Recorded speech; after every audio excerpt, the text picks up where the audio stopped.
guys, this is lesson 1.3, subtracting integers. So the first thing I really want to talk to you about is the fact that when we were adding integers, I taught you that if they were the same signs, you need to add the numbers and keep the sign. But if you were adding different signs, subtract the numbers and keep the sign from the bigger number. Same thing applies with subtracting integers. Now when you subtract integers, when you have the same signs, add numbers, keep the sign. Different signs, subtract the numbers, keep the sign from the bigger number. Okay, so it's the exact same thing. There's only a couple things that are slightly different, and we'll go over those.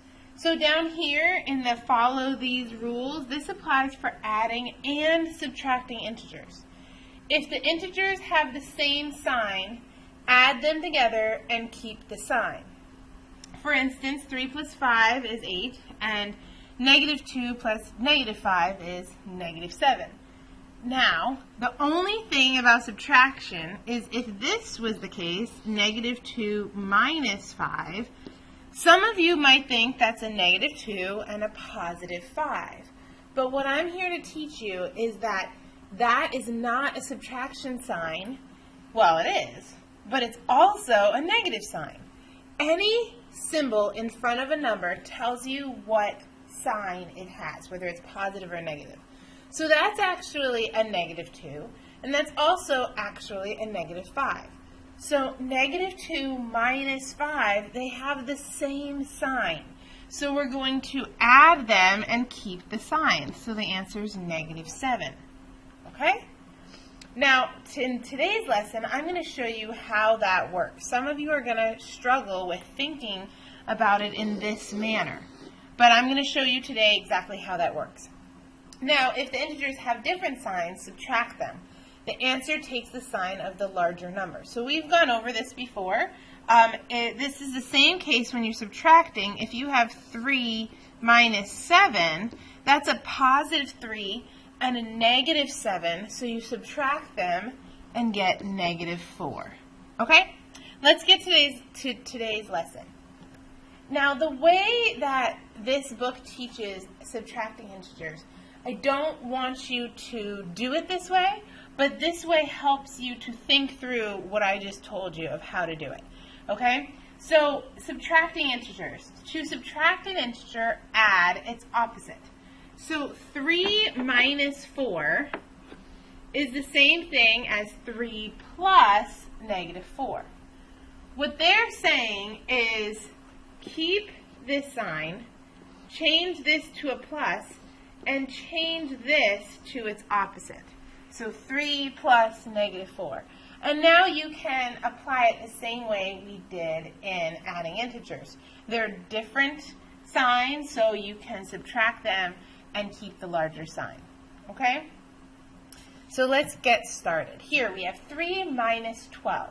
Now if you did this the way that I just said on the very first slide, it's a positive 3 and a negative 12, so we're going to subtract them and get negative 9. Alright? If that's difficult for you to think of, then the book teaches this. You keep the first sign, you change this to a positive, and you switch this to its opposite. So 3 plus negative 12. So you get negative 9 because they're different signs. You subtract them and keep the sign of the larger number. So the difference is negative 9. All right? So that's essentially what we're doing today. Now on this one, this is how I would like you to do it. Negative 8 minus negative 13. What I want you to learn is when you have two negatives right next to each other like they do here, they swoop together and make a plus. So this can be rewritten as negative 8 plus 13 because those two negatives swoop together and make a plus. So now this is negative 8 plus 13, so your answer is 5 because you subtract them and keep the sign of the larger number. Now the book, even though they get the same thing, they don't necessarily teach you to swoop them together and make a positive. Instead, they want you to keep the negative 8, switch this to a positive, and switch this to its opposite. Notice you get the same thing. But understanding that when two negatives are next to each other, they swoop together and make a positive will help you a lot more in later math. So the answer is still 5. One more.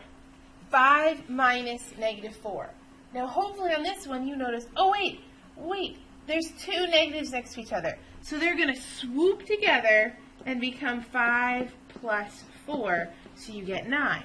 Now the book will teach you, keep the 5, switch this to a positive, switch this to its opposite. Okay, so still 5 plus 4, so the answer is 9. Okay, now when we are doing multiple steps, you have to do order of operations. Order of operations says when you're only adding and subtracting, you have to go left from right. So first we have to start with this right here. Negative 7 minus negative 12. Well, notice those two signs will swoop together and make a positive. Negative 7 plus 12 minus 14. So that's how it would look, and we'd have negative 7 plus 12, which is 5, and then we keep our minus 14, and now you can think of this the same way. That's a positive 5 and a negative 14, so the answer would be negative 9. But the book teaches to keep that first symbol, switch the negative to a positive, and then switch the 14 to a negative 14. Okay? And you still get negative 9. All right, word problem. Which continent has the greater range of elevation? Greater range. So that means we need to find the difference, because range, remember you're taking your bigger number and subtracting your smaller number. So for North America, we have to subtract 6,198 minus negative 86. Well, notice right here we have two negatives. They swoop together, become a positive, and so our range is 6,284. In Africa, 5,895 minus negative 155. Those two negatives swoop together and become a positive, and you add them and get 6,050. So because 6,284 is greater than 6,050, North America has the greater rate of elevation. Okay? Or range of elevation, sorry. All right, that is the entire lesson. Go ahead and work on your classwork. If you have any questions at all, please let me know. And